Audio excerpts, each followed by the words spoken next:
Une nouvelle victoire pour l'équipe B de Souston qui a donné l'exemple aux titulaires de l'équipe première qui eux aussi ont ajouté 4 points à leur compteur. En entrant sur le terrain, les Basques de Saint-Palais avaient la ferme intention de faire chuter les Soustonnais de leur première place, qui ont été déterminés à gagner, ce qui s'est traduit sur le terrain par un match très engagé physiquement, avec une première mi-temps où les Soustonnais étaient à la peine sur les mêlées ouvertes. On savait que Saint-Palais était très fort là-dessus. On avait mis en place quelque chose pour les contrer, pour essayer de casser un peu leur progression. Bon, on l'a mal fait, on l'a pas fait collectivement. Ça fait qu'on a été pénalisé 2 fois, logiquement. Bon, mais après, ils n'ont pas marqué dessus, donc c'est un peu, on est rassuré là-dessus, quoi.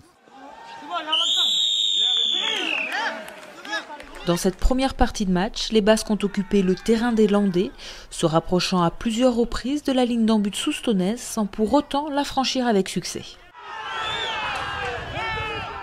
Paradoxalement, moi je n'étais pas très inquiet parce qu'on n'était pas très bon. On n'a pas eu le ballon et puis on en tourne à 6-6. Bon, mais ce sont des matchs compliqués. Mais nous, depuis le début de la saison, on a une première mi-temps toujours difficile. On use un peu et on en tire un peu les bénéfices en deuxième mi-temps. Voilà, ça a été un peu le cas aujourd'hui aussi, je pense.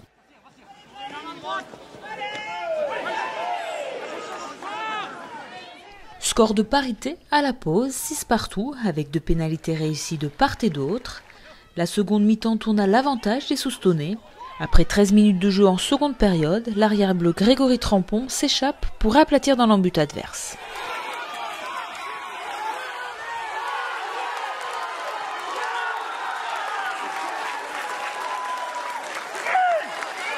Durant cette seconde mi-temps, les Bleus de Souston restent menaçants sans pour autant inscrire un autre essai.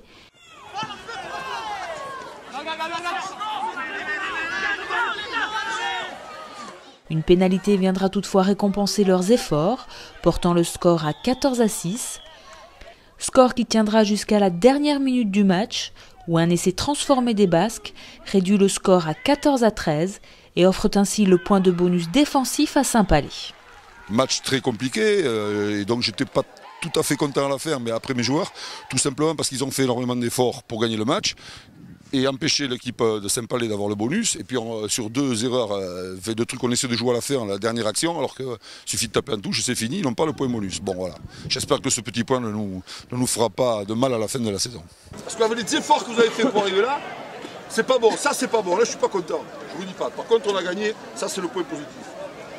Allez, allez les gars, allez, gagner ton soirée, c'est essentiel.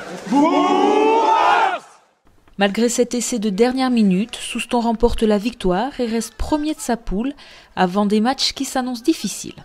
Ma tâche à garder la tête froide parce que bon, on a cette série de matchs du mois de novembre qu'on sait très difficile. Là on va à Bayonne le dimanche qui fait partie aussi des 3 ou 4 possibles pour la qualification. Ça va être à l'extérieur, ça va être bien plus compliqué. Sur un synthétique on n'est pas habitué à y jouer. On rempart à Bayonne, donc match compliqué la semaine prochaine. Et après on reçoit nos voisins de Saint-Jean-de-Marsac. C'est toujours un derby compliqué à jouer aussi. 2 matchs contre les 3e et secondes de la poule qui seront les 2 derniers avant d'entamer la phase retour.